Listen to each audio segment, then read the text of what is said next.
Et bonsoir, on se retrouve dans ce silence quasi parfait. Un beau coucher de soleil très doux ce soir, très peu de reflets sur l'eau puisque il y a cette brume là qui est tout autour. Et nous voici arrivés bon an mal an. Hop.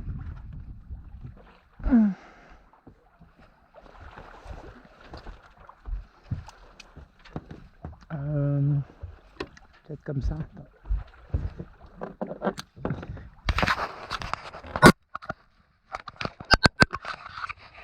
Vous êtes prêts? Tada! Cabo de Gata. El famoso Cabo de Gata. Très joli, très joli. Je l'avais vu sur Google Maps, j'avais vu que c'était très coloré, etc. Bon là il n'y a plus trop de lumière, mais ça reste très joli et apparemment juste derrière il paraît que aussi c'est très mignon. Donc voilà, j'ai hâte de voir tout ça. On a fait 26 000 en 7 heures, c'est un peu la crise. Donc on n'est pas arrivé puisqu'on a 60 000 à faire au total. Et du coup, dès qu'on aura passé le cap là, il restera 35 000 à faire. Le vent, c'est pas ça, c'est toujours pas ça, même si au moins Saori avance gentiment. Disons qu'on profite, hein, on a le temps de profiter. La mer est tellement calme que du coup, à l'intérieur, on rentre dans le bateau, on a l'impression d'être au port. Donc c'est très agréable à bord. Il y a ce silence là, il y a juste ce petit, je sais pas si vous entendez. C'est même pas le clapotis des vagues, parce qu'un bruit de clapotis, ça fait pas ça, c'est vraiment des mini-surfs, c'est vraiment le bateau qui glisse sur l'eau comme ça, qui est poussé sur l'eau. C'est super appréciable, regardez. Attendez. Voilà, les montagnes andalouses, là, on en aura bien profité. Je sais pas quand c'est qu'elles s'arrêtent, est-ce que Cabo de Gata c'est la dernière, ou si ça continue encore vers Carthagène, Alicante, tout ça. On verra, ce sera la surprise. J'étudie petit à petit le terrain. Mais là, c'est un petit moment de plénitude comme ça que je me devais de vous partager. Il n'y a pas besoin de dire grand chose, hein. Juste le plaisir de voir le bateau qui avance malgré le tout petit vent, le faible vent qu'il y a, hein. Il y a moins de 8 nœuds là, je pense. Il va y avoir 6 nœuds, quelque chose comme ça. Donc, c'est vraiment pas grand chose. Et regardez, ça permet des moments comme ça là, quand vous étiez. J'étais dans le port avec les restaurants autour, etc. C'était plutôt calme, hein. C'était quand même très agréable. C'était pas du tout grosse station balnéaire, etc. Ça l'était un peu plus à Estepona où là c'était la fête tous les soirs. Partout, les gens dansaient, etc. C'était la nuit à 4h du mat, il y avait des enfants qui dansaient encore et tout. Donc c'était assez particulier. Moi j'aimais bien, mais là d'avoir ce moment de répit, rien que le fait d'être sur l'eau aussi, hein, Méditerranée, on la connaît très changeante. Là, je l'ai vu sous des formes récemment, là, quand il y avait 20 nœuds établis, 2 mètres de vagues toutes les 3 secondes, là. Bon, c'était loin d'être démonté, hein, mais c'était quand même un autre visage, et on sait qu'en quelques jours, ça peut le faire. Ça, c'est une montagne, ça. Ouais, il se cache derrière une montagne, le soleil. Je vérifie quand même, derrière. Et on est un peu seul sur l'eau encore. Ah, c'est des belles couleurs là dans les nuages au-dessus.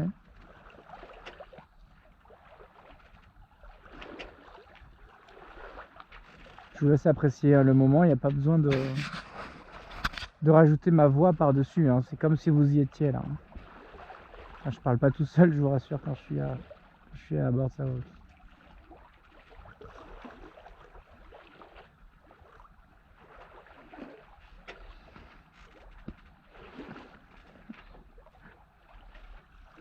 Et voilà, disparition.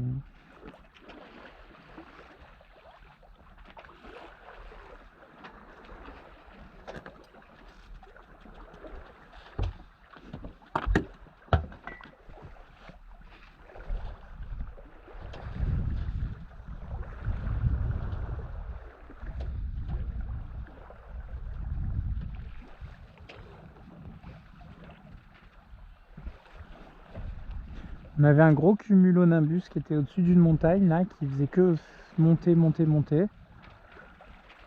Il nous a pas apporté plus de vent que ça. Et il a un peu fondu, j'ai l'impression. Donc pas de risque de fort coup de vent non plus dans la nuit. Puisqu'au final, à ce train-là, on va arriver au petit matin, je crois.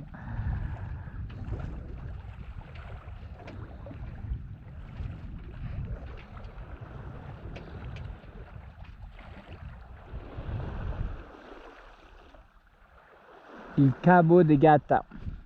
Voilà, un cap de plus. Décidément, il y en a un paquet des caps en Espagne. Un paquet des caps à franchir. Chaque nave est un cap.